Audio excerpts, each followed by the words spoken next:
Chapter 75. I cannot play such a trick on that poor Abbé Chasbernard as to summon him, he said to Fouque. It would prevent him from dining for 3 whole days. But try and find some Jansenist who is a friend of M. Pirard. Fouque was impatiently waiting for this suggestion. Julien acquitted himself becomingly of all the duty a man owes to provincial opinion. Thanks to M. the Abbé de Frilair, and in spite of his bad choice of a confessor, Julien enjoyed in his cell the protection of the priestly congregation. With a little more diplomacy, he might have managed to escape. But the bad air of the cell produced its effect, and his strength of mind diminished. But this only intensified his happiness at Madame de Renal's return. "My first duty is towards you, my dear," she said as she embraced him. "I have run away from Verrières." Julien felt no petty vanity in his relations with her, and told her all his weaknesses. She was good and charming to him. In the evening, she had scarcely left the prison before she made the priest, who had clung on to Julien like a veritable prey, go to her aunt's, as his only object was to win prestige among the young women who belonged to good Besançon society. Madame de Renal easily prevailed upon him to go and perform a novena at the Abbey of Bray-le-Haut, and words can do justice to the madness and extravagance of Julien's love, by means of gold, and by using and abusing the influence of her aunt, who was devout, rich, and well-known. Madame de Renal managed to see him twice a day. This news, Mathilde's jealousy reached a pitch of positive madness. M. de Frilair had confessed to her that all his influence did not go so far as to admit of flouting the conventions by allowing her to see her sweetheart more than once every day. Mathilde had Madame de Renal followed, so as to know the smallest thing she did. M. de Frilair exhausted all the resources of an extremely clever intellect in order to prove to her that Julien was unworthy of her. Plunged though she was in all these torments, she only loved him the more, and made a horrible scene nearly every day. Julien wished, with all his might, to behave to the very end like an honorable man towards this poor young girl whom he had so strangely compromised. But the reckless love which he felt for Madame de Renal swept him away at every single minute. When he could not manage to persuade Mathilde of the innocence of her rival's visits by all his thin excuses, he would say to himself, "At any rate, the end of the drama ought to be quite near. The very fact of not being able to lie better will be an excuse for me." Mademoiselle de la Mole learnt of the death of the Marquis de Croisenois. The rich M. de Thaler had indulged in some unpleasant remarks concerning Mathilde's disappearance. M. de Croisenois went and asked him to recant them. M. de Thaler showed him some anonymous letters which had been sent to him, and which were full of details so artfully put together that the poor Marquis could not help catching a glimpse of the truth. M. de Thaler indulged in some jests which were devoid of all taste. Maddened by anger and unhappiness, M. de Croisenois demanded such unqualified satisfaction that the millionaire preferred to fight a duel. Stupidity triumphed, and one of the most lovable of men met with his death before he was 24. This death produced a strange and morbid impression on Julien's demoralized soul. "Poor Croisenois," he said to Mathilde, "really behaved very reasonably and very honorably towards us. He had ample ground for hating me and picking a quarrel with me, by reason of your indiscretion in your mother's salon, for the hatred which follows on contempt is usually frenzied." M. de Croisenois' death changed all Julien's ideas concerning Mathilde's future. He spent several days in proving to her that she ought to accept the hand of M. de Luz. "He is a nervous man, not too much of a Jesuit, and will doubtless be a candidate," he said to her. "He has a more sinister and persevering ambition than poor Croisenois, and as there has never been a dukedom in his family, he will be only too glad to marry Julien Sorel's widow." "A widow, though, who scorns the grand passions," answered Mathilde coldly, "for she has lived long enough to see her lover prefer to her after 6 months another woman who is the origin of all their unhappiness." "You are unjust. Madame de Renal's visits will furnish my advocate at Paris, who is endeavoring to procure my pardon, with the subject matter for some sensational phrases. He will depict the murderer honored by the attention of his victim. That may produce an impression, and perhaps some day or other you will see me provide the plot of some melodrama or other, etc., etc. a furious and impotent jealousy, a prolonged and hopeless unhappiness, for even supposing Julian was saved, how was she to win back his heart? Coupled with her shame and anguish at loving this unfaithful lover more than ever had plunged Mademoiselle de la Mole into a gloomy silence, from which all the careful assiduity of M. de Frilair was as little able to draw her as the rugged frankness of Fouquet, as for Julian, except in those moments which were taken up by Mathilde's presence, he lived on love, with scarcely a thought for the future. In former days, Julian said to her, when I might have been so happy, during our walks in the wood of Vergy, a frenzied ambition swept my soul into the realms of imagination. Instead of pressing to my heart that charming arm which is so near my lips, the thoughts of my future took me away from you. I was engaged in countless combats which I should have to sustain in order to lay the foundations of a colossal fortune. No, I should have died without knowing what happiness was if you had not come to see me in this prison. 2 episodes ruffled this tranquil life. Julian's confessor, Jansenist though he was not proof against an intrigue of the Jesuits, and became their tool without knowing it. He came to tell him one day that unless he meant to fall into the awful sin of suicide, he ought to take every possible step to procure his pardon. Consequently, as the clergy have a great deal of influence with the Minister of Justice at Paris, an easy means presented itself. He ought to become converted with all publicity. With publicity, repeated Julian. Ha ha! I have caught you at it. I have caught you as well, my father, playing a part like any missionary.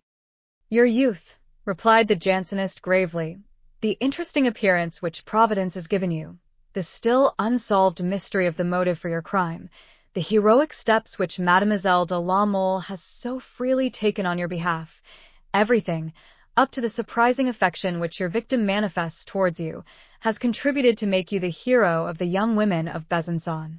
They have forgotten everything, even politics, on your account.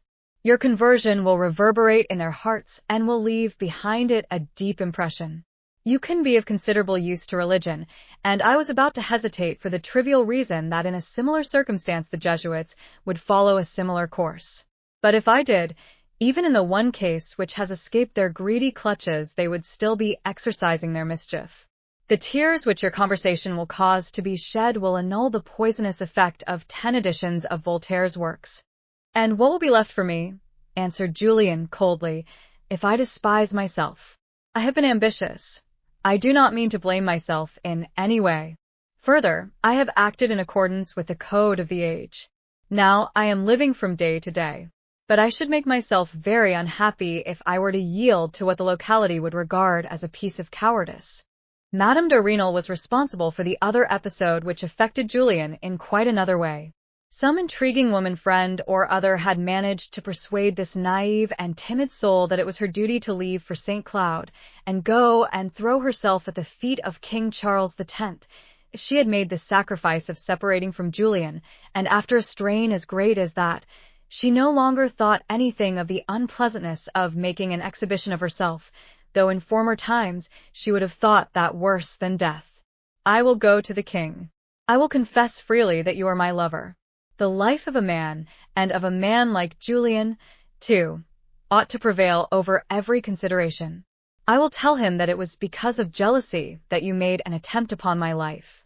There are numerous instances of poor young people who have been saved in such a case by the clemency of the jury or of the king. I will leave off seeing you. I will shut myself up in my prison, exclaimed Julian, and you can be quite certain that if you do not promise me to take no step which will make a public exhibition of us both, I will kill myself in despair the day afterwards. This idea of going to Paris is not your own. Tell me the name of the intriguing woman who suggested it to you. Let us be happy during the small number of days of this short life. Let us hide our existence. My crime was only too self-evident. Mademoiselle de la Mole enjoys all possible influence at Paris. Take it from me that she has done all that is humanly possible. Here in the provinces, I have all the men of wealth and prestige against me. Your conduct will still further aggravate those rich and essentially moderate people to whom life comes so easy. Let us not give the Maslins, the Vailnauds, and the 1,000 other people who are worth more than they, anything to laugh about.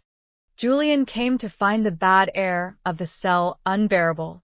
Fortunately, nature was rejoicing in a fine sunshine on the day when they announced to him that he would have to die, and he was in a courageous vein.